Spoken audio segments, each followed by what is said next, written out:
Meetei bu ST status fanghanaba honabagi khongsangamu aina thasi kundagi December kun fawa chathagadauba mass miss call campaign asida miyamna tangai fadraba thodang amani khana sarugyamina si haina Meetei tribe union appeal torokle Hiramasgamari lena ngasi soibam laikai wangkai khunauda leiba Meetei tribe union MMTU ki office da Kanglaipa Kanbaluk KKL World Meetei Council WMC Salai Kanbaluk SKL amadi Federal Tribe Demand Committee Manipur STDCM gapuna pangthokpa paugi mifam amada Meetei Tribe Union MMTU gi Secretary Administration Mutum Churamani na hai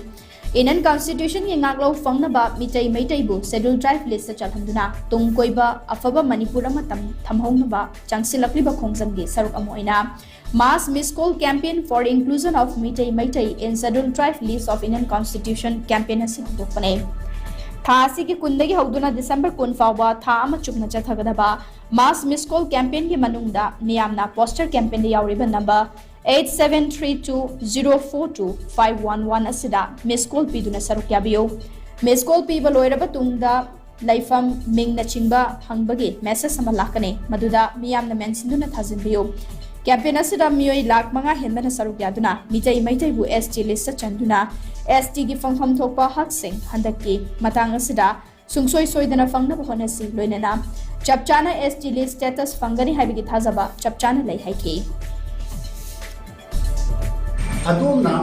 Meetei tribe union da message to pirapagi damakta taram ukjani aina harakali han adumna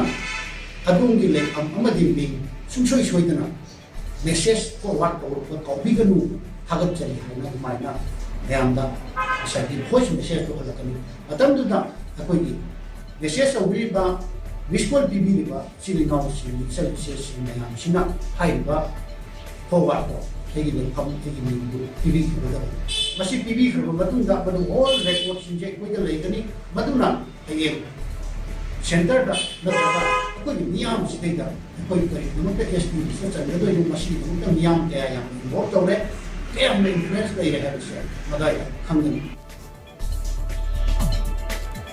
Amaromda paugi mifamadu da sarugya kiba KKL bi secretary ngamkhai ngakpalu wangna hai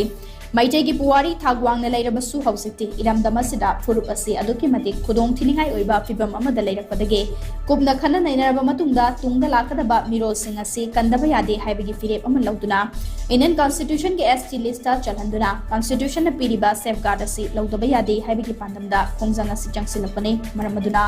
lamdama sida leiriba club organization ahal angang khaktana mobile pairiba maru aina naha singna achauba thorang lobiduna campaign asida saruk yabaga loinana tunglam chat kannaba honabada amatoina honamina se haiki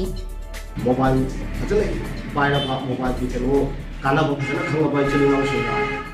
masigi last misku ki kudong chabasi bhajana lobi daga